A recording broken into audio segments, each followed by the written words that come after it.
Diwakar Gupta. He's a former, I have Prashant there, Diwakar Gupta, former ND and CFO of SBI, joins us in our Mumbai studio. Mr. Gupta, you heard what Governor Rajan said.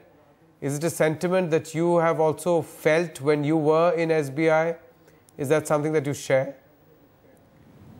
Well, if a borrower does want to delay and give an unfair deal to banks, it is easy for him to do it the way the system is today. So what Governor Rajan has said is a very, very relevant point, and it's good that focus on this debate is coming up because that's the way things will improve. Now, he has said that they seek riskless capitalism, the large borrowers. Yeah. That's true, but that's true in some cases, not in all cases. But if there is one factor which can be, which we can put down to as the cause for all this, it is the fact that our legal system does not deliver in time. And in business, if there is an arbitrage opportunity, that will be leveraged.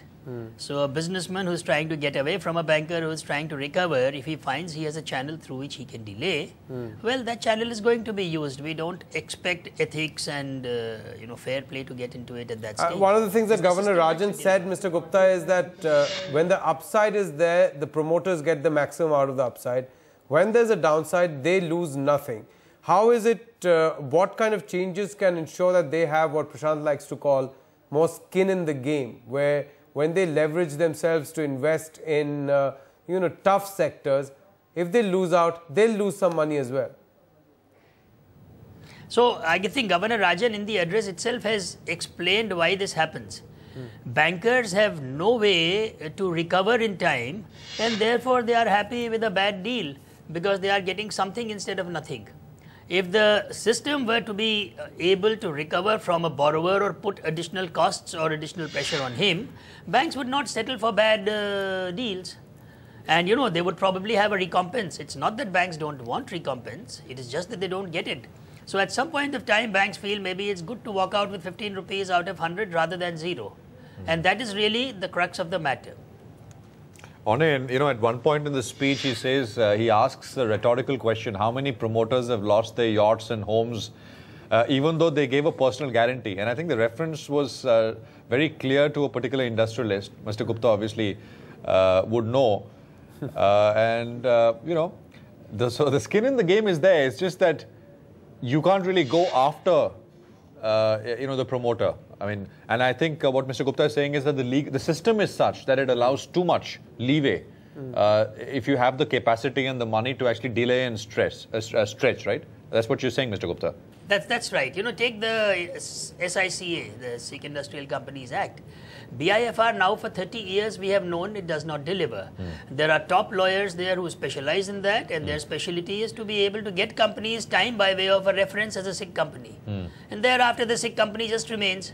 Now delay obviously helps the promoter to strip the company, or if the promoter does not have malifieds, in any case the assets and the stocks go to, they rot and they very quickly depreciate. So that delay is something that we need to cut out. So at the end of the delay, it actually becomes so convoluted that banks would, rather than negotiate with the promoter, because the underlying asset is worth very little by then.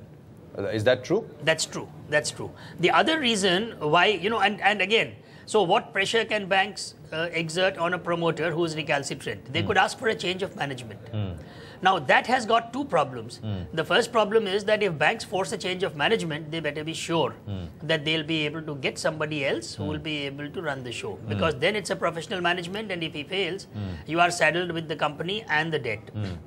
Now, there we need transparency and we need a quick bidding process, maybe something like coal that is happening now. There should be a framework in which banks can quickly put up a company for sale through an open auction. And a good player, if there is interest, would come and bid for it. The second thing, which I have again been saying in different interactions, is about the appetite, especially in the public sector space, for top managers to then take such a decision. The fact is that these are all discretionary matters and they include concessions. And if they are going to be questioned by regulatory bodies, sometimes well into the retirement of a person, and the questioning is of such nature that while it does not accuse you, it actually imputes motives to why you did a certain thing, then there is a very big resistance on the part of managers to decide. They would much rather take the safe route of filing a suit and then moving on, rather than quickly recover the money that is at stake. So that is the other big part, and I think that's being debated. Hopefully, if Reserve Bank were to exert more pressure on it, it would be worthwhile. Bankers must be brought out of the ambit of CVC, CBI, and RTI. But Mr. Gupta, there's that other flip side as well. You're saying that bankers need to be brought out of the ambit so that they can be a little more aggressive in recovering dues. But the reverse also happens, right? The anecdotal evidence seems to suggest that has, from the PSB side, the reverse seems to be more true, where bankers, and not necessarily the top bankers, junior level officers end up sanctioning loans to corporates where there is no visibility as to how they will repay that money, and there is a bit of greasing of the machinery done. There is some money does change hands there, and we've seen some cases where the CBI has gone against some of those bankers, in some cases higher officers as well. But the reverse seems to be the bigger concern, because if you're saying that CVC or CBI can't go against people who have retired or have taken decisions in the past, that is true if they're trying to get the money back. But when they've given money, and it is money given to corporates without actually looking at the risk profile, then that has to be investigated, right?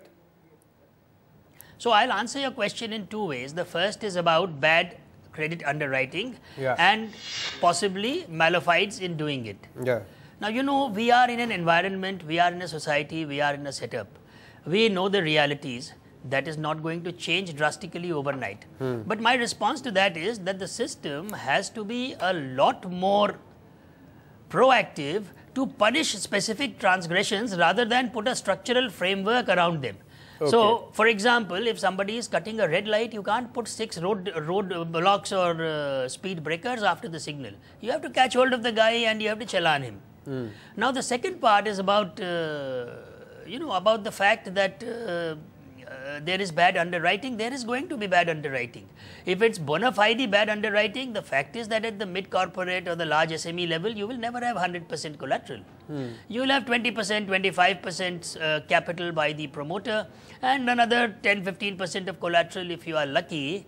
We also know that there is over-invoicing of projects, and there is this charge that promoters don't have any equity, banks fund 100%. No, those are matters of due diligence, and certainly bankers need to be more careful. In your own career, in your own experience, have you ever had to fight a lot of political pressure when it comes to giving loans to corporates? It sounds almost, untrue and sycophantic. The fact is that there has been no political pressure which compels you to do something. What is political pressure? Somebody in very high position can always refer somebody to you and say, just have a look at this. That's where it is. If you have a good reason not to be able to do something, I have not seen in 4 years on the board of State Bank a single case where we have been told that you must do something, and then we have had trouble warding it off because it perhaps it's also because you're in the biggest bank, right, which has a lot of transparency. Are there smaller PSBs where, in the past, where banks have ended up giving loans because of the connectedness of a company to a particular political party or to a particular government? It's a tough question to answer because it can be questioned and debated, but I'll give you a frank answer. I think the problem there lies in the manner in which the CMDs and EDs are selected. So I don't think there is pressure, it's just that there is a favor which is being returned, or there is a favor which is being curried. And I think that can be eliminated if you have a better selection process for CMDs and EDs of banks. The starting point should be that every bank should have its own CMD and ED. The mix and match itself creates favoritism, playing a field for lobbying, and therefore favors which then need to be returned. And Prashant has Prashant, I have just one more question to Mr. Gupta, and that is about something that a guest of ours had said a few months ago, which is when the RBI talks tough, when the CBI starts investigating, you were talking about giving some kind of a some kind of a guarantee that bankers are not targeted later on. But when the CBI starts investigating, when the government talks tough, it leads to some sort of lending paralysis. Are you seeing that happening around you anecdotally? Are there fears among public sector bankers that if they give loans which are, every loan is going to be a risk? That's your job as a banker. If they're giving a risky loan, then they think that, oh, when I retire, some CBI guy will come and call me to court, and even if I turn out to be innocent in the case, my neighbors will think that I was a thief. Absolutely, it has been happening. It is all in evidence. Let me tell you that in my opinion, in my considered opinion, the largest problem for stress at the mid-corporate and the large SME level is the fact that bankers are not taking timely decisions. It is not corruption by the executives of the bank or malafide on the part of the borrowers. Those cases are there, but as a percentage, they are not all that much. No, what do you mean not taking decisions in time? Well, I mean mid-corporate, etc., loans have been given out and that portfolio was stressed.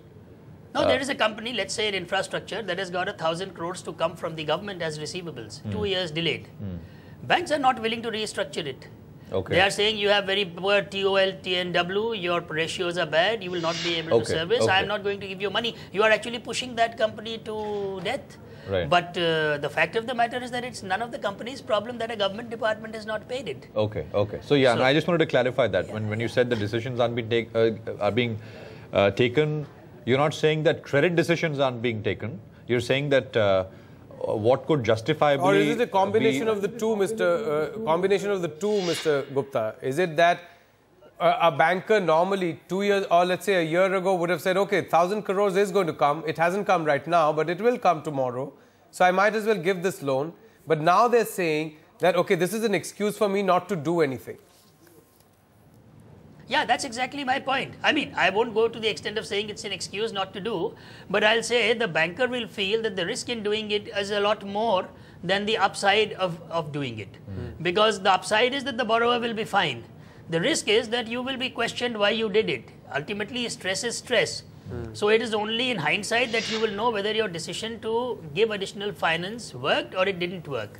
And if when it doesn't work, if you are told, well, you threw away good money after bad money, why would somebody take that risk? But the RBI was also pushing the banks in that, in a way, in that direction. I mean, from April 2015, you're supposed to classify everything as bad loans, right? Not restructured. I mean, it's all bad loans basically, and you got to provide a higher level of provisioning. Now, that is not to say that you can't, nothing can't be recovered of what has been classified as NPLs, but in a way, the RBI is also wanting them to show these loans, which is restructured or whatever, as bad loans, basically, right? No, I agree with what RBI is doing. You see, stress is stress. You cannot define as stress depending on who is lending or when it happened. So I think RBI is only saying you provide for it because it is stressed. No, so what you're saying is RBI should banks should provide more at the same norm at what, 15%, right? Well, it depends. Yes, initially it's 15%. Today. So banks should provide more, but at the same time, these banks should go in for second round of restructuring or third round of restructuring. Absolutely. It should be done. That's what you're saying. The culture has to be that bankers should not feel that because it has become non-performing, so it is untouchable. There has to be encouragement to say, even though it is non-performing, let it go through a CDR, let it go through a restructuring if possible. Otherwise, the focus is only on somehow keeping the account standard. That really kills many borrowers. They keep on funding the interest, pulling out a working capital, becoming unsustainable even before a structuring packages come.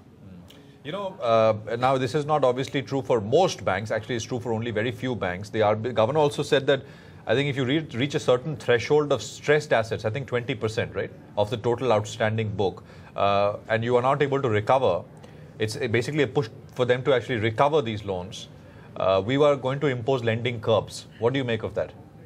No, see, macro policy decisions of this kind are fine, and you may debate it one way or the other. You can't really join issue on that. The question is whether it will have the desired effect. For a CMD or an ED, it is of paramount importance not to be questioned or investigated. So if the cost to pay for that is that there will not be any further lending, so be it. It is the... Which you don't, but you don't agree with it, right? You don't agree with it. No, I agree. If stress is 20%, certainly. In fact, in the public sector space today, there is no reason for 26 of these banks to exist. They are subscale, they don't have a unique selling point, they are not productive, and etc., etc. They need to consolidate. So I think one way is to say X bank will not be allowed to lend. The other is to say 26 will be merged into 5 or 6. Yeah. I think that's the way to go in the public sector space. Mr. Gupta, thanks very much. Appreciate you dropping by. It's always a pleasure to host you here. Thank you.